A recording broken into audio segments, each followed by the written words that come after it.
इसके बाद हम शाम का सीन देखते हैं जहां यूनो के फादर अपने टेबल पर बैठे हुए होते हैं और वे किसी चिट्ठी को पढ़ रहे होते हैं जो कि नामगोम फैमिली से आई हुई होती है। और वो इस चिट्ठी को पढ़कर वे काफ़ी उदास होते हैं। तभी उन तक बाहर से आवाज़ आती है कि क्या आप इतना खाने के बावजूद भी भूखे हैं? मेरी आपकी जैसी भूख तो बिल्कुल भी नहीं है ब्रदर। तभी हम देखते हैं इस यूनो कहता है कि फादर मैं घर वापस आ चुका हूँ। और सोमी भी कहती है कि फादर मैं भी एकेडमी से आ चुकी हूँ ब्रदर के साथ। और वे जब अंदर आते हैं तो अपने फादर को उदास देखकर सोमी कहती है फादर आखिरकार क्या बात है। और यूनो के फादर कहते हैं कि यूनो सोमी मेरी बात को ध्यान से सुनो। 2 दिन पहले मॉर्निंग में इसके बाद हमें कुछ बताया नहीं जाता। यूनो सुनकर थोड़ा हैरान होता है और हम कई घोड़ों गाड़ियों को देखते हैं जो किसी ओर जा रहे होते हैं जिसके अंदर यूनो के फादर होते हैं जो कि काफ़ी उदास होते हैं। और सोमी भी थोड़ी उदास होती है। और जो यूनो होता है वह बिल्कुल एक काम होता है, वह बिल्कुल शांत होता है और वह कुछ चीज़ों को सोच रहा होता है। जहाँ पर वह उस ओल्ड मैन को याद करते हुए कहता है कि मैं बस एक सामान्य जीवन जीना चाहता हूँ, यूनो कह रहा होता है। और ओल्ड मैन कहता है मैं तुम्हारी बातों को समझ सकता हूँ, लेकिन मैं यह देखने की उत्सुक हूँ कि तुम्हारा जो जीवन का उद्देश्य है वह किस ओर जाता है। अब मेरे पास ज़्यादा समय नहीं बचा है। यह सुनकर यूनो कहता है ऐसा क्यों लग रहा है बुढ़े, जैसे तू कल मरने वाला है? ओल्डमैन कहता है तुम कमीने लड़के, आखिरकार तुम मेरा खून जलाना कब बंद करोगे? और ओल्डमैन कहता है मैं बहुत ही अधिक यह जानने को उत्सुक हूँ कि तुम अपने फ्यूचर में कैसे व्यक्ति बनोगे। भले ही तुम्हारे पास बहुत अधिक ताकत होगी, लेकिन मैं यह ज़रूर कहना चाहूँगा कि तुम्हारे नाम के साथ कभी भी खून और डीमन का नाम ना जोड़े जाए। यह सुनकर यूनो अजीब सा शक्ल बनाते हुए कहता है सामान्य जीवन जीने के लिए ऑफकोर्स मुझे ये चीज़ें नहीं करनी होंगी। और ओल्डमैन कहता है कि यह दुनिया ऐसी नहीं है जैसा तुम समझ रहे हो, या तुम्हें वे चीज़ें करने पर विवश कर देंगी जिन्हें तुम ना करना चाहोगे। मैं बस यही आशा करता हूँ कि तुम्हारे नाम के साथ कभी भी ब्लड और डीमन का नाम ना जोड़ा जाए। इसके अलावे कुछ भी नहीं। आपके साथ बिताए गए ये 5 साल एक पल में गुजर गए ऐसा महसूस होता है। फिर यूनो को देखते हैं जो कि अपने आंखों को खोलता है और कुछ सोचते हुए कहता है कि जब मनुष्य मरते हैं तो वे पाताल में चले जाते हैं, या अंत से ज़्यादा सच्ची शुरुआत जैसी बात लगती है मुझे। फिर भी मैं एक बार और देखने के लिए जा रहा हूँ उस ओल्ड मैन को। लगता है वो बूढ़ा टपक गया।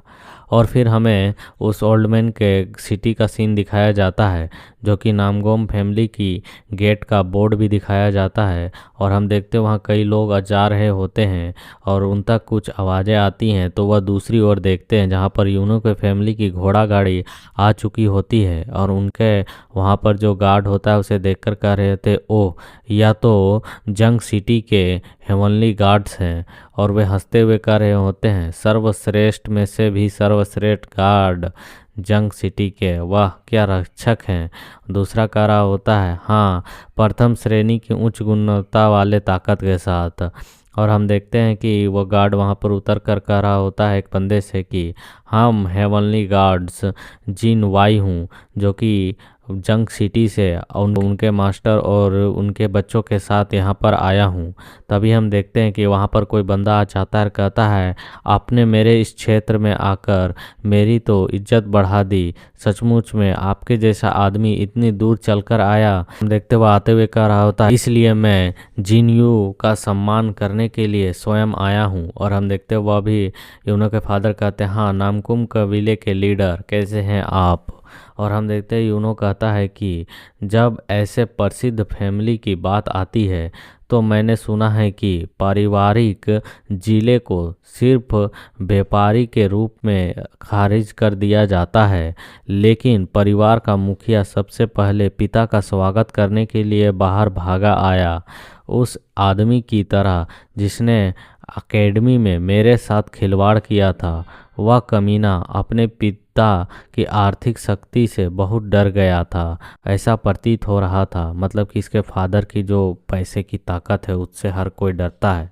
और यूनो के फादर कहते हैं, मेरे गुरु का निधन हो गया है, इसलिए मुझे सब कुछ एक तरफ रखना होगा और यहाँ पर आना ही होगा। यह नॉर्मल सी बात है। और उस बंदे के पीछे के गार्ड सुनकर हैरान होते हैं, क्या मास्टर? और फिर वह व्यक्ति कहता है कि भले ही किसी और को पता ना हो, लेकिन मेरे चाचा अवश्य ही आपके आगमन की आशा कर रहे होंगे।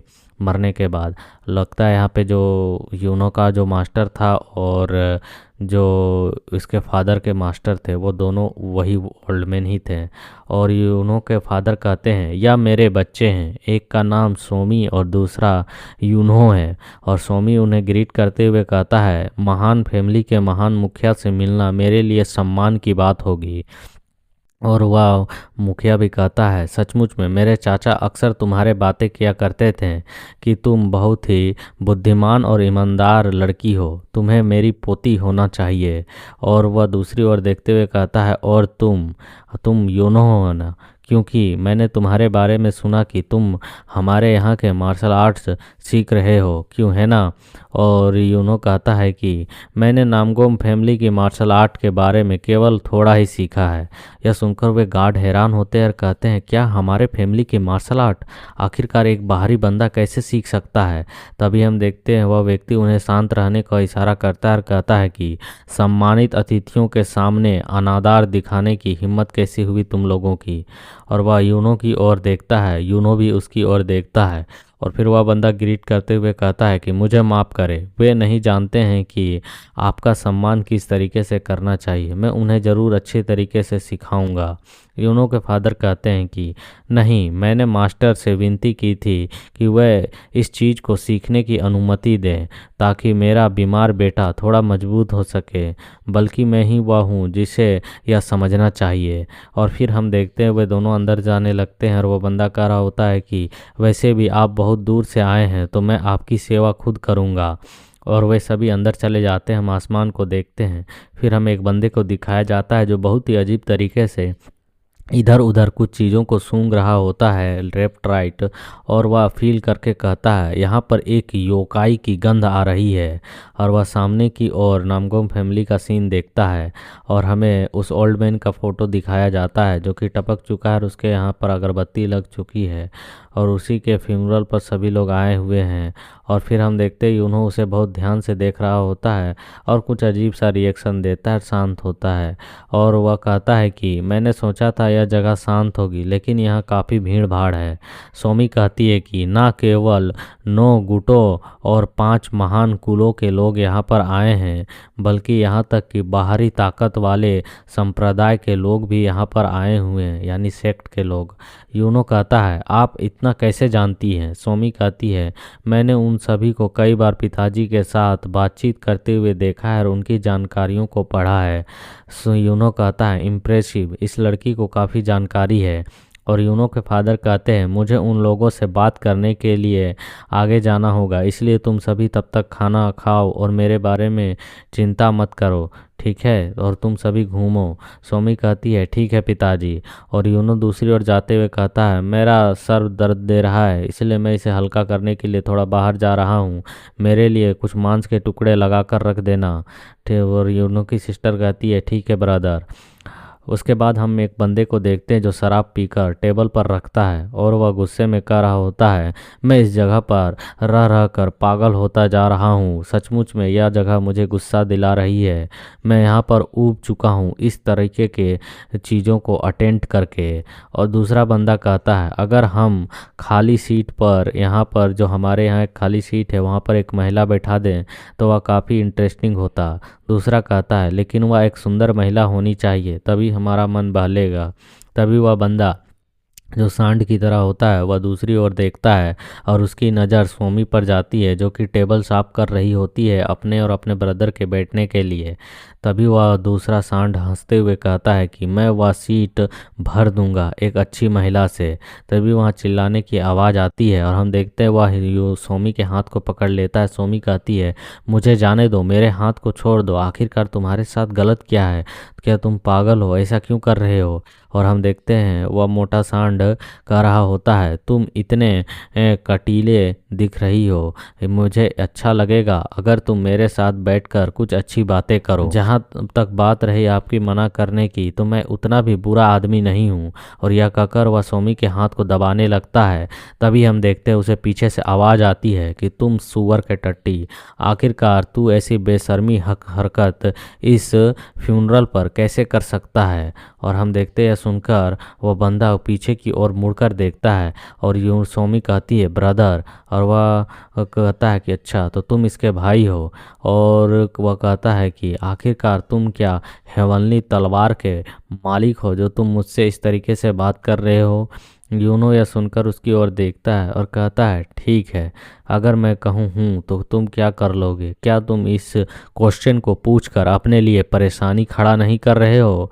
यह सुनकर वह बंदा दूसरी ओर देखते हुए कहता है, तुम्हारी हिम्मत कैसे हुई मुझे परेशानी खड़ा करने वाले व्यक्ति कहने का?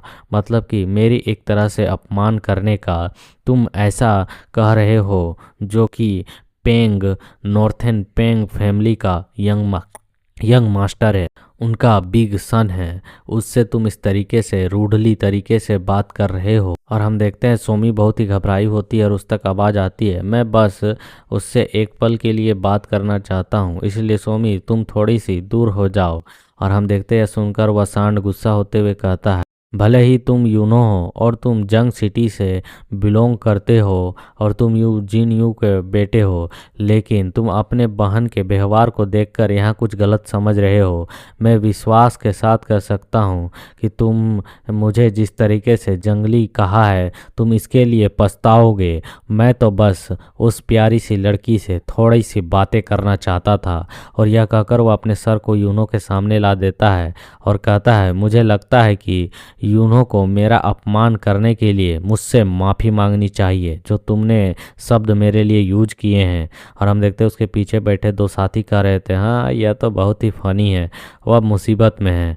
और तभी हम देखते हैं यूनो यह सुनकर मुस्कुराता है और उससे कहता है कि तुम जंगली सुअर अपने आप को और अपमानित होते हुए नहीं देखना चाहते हो तो चुपचाप सोमी के सामने झुको और माफ़ी मांगो। यह सुनकर उस बंदे का पारा हाई हो जाता है और वह और भी गुस्से में कहता है कि यह देखो, यह एकमात्र व्यापारी है जिसके पास थोड़ा सा पैसा है और यह खुद को इमोर्टल समझ रहा है। उसकी ओर देखकर यूनो कहता है, तो इससे क्या फ़र्क पड़ता है? आखिर तुम्हारे जैसा एक गुस्सैल जानवर मेरा क्या ही कर लेगा? यह सुनकर वह और भी गुस्सा हो जाता है और अपने हाथ को ऊपर की ओर करते हुए कहता है, इस कमीने को लगता है कि सिर्फ यह अपने मुंह से जीत सकता है। और वह अटैक को देखकर ये सोमी घबरा जाती है और कहती है, ब्रदर। और हम देखते हैं कि वह जब अटैक करता है तो यूनो पीछे की ओर झुककर उसके अटैक को डॉच कर लेता है। यह देखकर वह कहता है कि ओहो, तो तुम्हारे पास कुछ तो स्किल है। और हम देखते हैं यूनो तभी उसके पैर को अपने पैर से मारकर जमीन पर गिरा देता है धड़ाम से और उसके पैर को पकड़कर दूसरी ओर मोड़कर तोड़ देता है, जिसकी वजह से उस बंदे को काफ़ी दर्द में चिल्लाने लगता है और वह कहने लगता है, मेरा पैर टूट गया, मेरा पैर टूट गया, इस काबा पागल कमीने ने मेरा पैर तोड़ दिया। और यह देखकर सोमी हैरान होती है और कहती है, बिग ब्रदर। और हम तभी देखते हैं दो बंदे जो होते हैं वे यूनो की ओर अटैक करने के लिए बढ़ते और कहते, तुम्हारी हिम्मत कैसे हुई? तभी हम देखते हैं यूनो ऊपर की ओर जंप लगा देता है और उनके अटैक को डॉच करता है, एक के थोबड़े पर मारता है, दूसरे के सामने की ओर फेस पे। और हम देखते हैं एक बंदा टेबल पर एक बंदे के खाने पर जाकर गिरता है तो दूसरा जमीन पर उसके बगल में। और वह सांड उठते हुए कह रहा होता है, जो कि पेंग फैमिली का है, जिसका नाम जेके है। और वह गुस्से में कहता है, आज मैं तुम्हें मार डालूंगा कुत्ते के बच्चे, आखिर तुम्हारी हिम्मत कैसी हुई मुझे मारने की? और हम तभी देखते हैं यूनो आता है और उसके सिर के ऊपर अपने पैर को रखकर उसे ज़मीन पर टिका देता है और वह कहता है कि आखिरकार तुम कुत्ते का बच्चा किसे कह रहे हो? क्या तुम्हारे कहने का मतलब है कि तुम मेरे पिता को दुनिया के सामने, जो कि एक महान योद्धा माने जाते हैं, उसे तुम कुत्ता कह रहे हो? आखिरकार तुम्हारी ऐसे कहने की हिम्मत कैसे हुई? और यूनो मुस्कुराते हुए कहता है, मुझे अपने मास्टर से कुछ ऐसी सलाहें मिली हैं जिसकी वजह से तुम्हें मैं जीवित रख रहा हूँ, नहीं तो मैंने तुम्हें कब का मार दिया होता।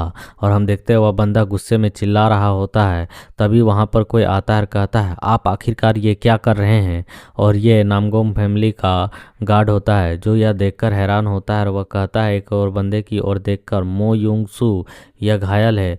दूसरे की ओर देखता है और कहता है, शेख होर यो यह परिवार का मुखिया था अपने और यह भी घायल है, आखिर इसके साथ हुआ क्या? और वह उस बंदे को देखता है और कहता है, जेके जो कि पेंग फैमिली से है, इसे इसने अपने पैरों के नीचे रखा है। और वह दूसरी ओर देखता है जहाँ सोमी घबराई हुई होती है और वह रो रही होती है। उसे देखकर वह कहता है कि इन बेवकूफ़ों ने यहाँ की गंभीरता को काफ़ी गड़बड़ा दिया है, आखिर इन लोगों ने क्या किया? और तभी यूनो उसकी ओर देखता है और कहता है, ऐसा लगता है जैसे आपकी नज़र में सारी बातें क्लियर हैं, मुझे समझाने की ज़रूरत नहीं है। और वह गार्ड कहता है, मास्टर यूनो मैं इस बात को समझता हूँ, अब मैं नामगोम फैमिली का गार्ड हूँ जो कि यहाँ के नियमों के जिम्मेदार है। मैं यह कार्यभार खुद संभाल लूँगा कि यह इन नियमों को तोड़ा है तो इनसे इसी तरीके से निपटा जाए। और हम देखते हैं सुनकर यूनो कहता है कि मैं विश्वास नहीं कर सकता हूँ कि इन कमीनों ने ऐसे फ्यूनरल में, ऐसे शोक सभा में इस तरह की हरकत करने की हिम्मत की है। लगता है तुम्हारे फैमिली के जो रूल्स है वह काफ़ी ढीले हैं। अगर तुमने इन चीज़ों पर ठीक से काम नहीं किया तो इन नियमों को मैं भी तोड़ सकता हूँ। उसके बाद जो होगा उसे तुम खुद स्वीकार नहीं कर पाओगे। मुझे आशा है कि इससे हल्के में नहीं लिया जाएगा। यह सुनकर वह गार्ड बहुत ही हैरान होता है और वह शांति से उसकी बातों को सुनता रह जाता है। और वहाँ के लोग कहने लगते हैं, आखिरकार वह कौन है और क्या कह रहा है? तभी हम देखते हैं एक ओल्ड मैन को जो कि कह रहा होता है, भले ही वे काफ़ी मजबूत माने जाते हैं अपने अपने फैमिलियों में, लेकिन उन तीनों को इसने सर के बल गिरा दिया है। और वह ओल्ड मैन अपने चाय के कप के प्याले को रखता है और कहता है, मैं इसके लिए काफ़ी एक्साइटेड हूँ।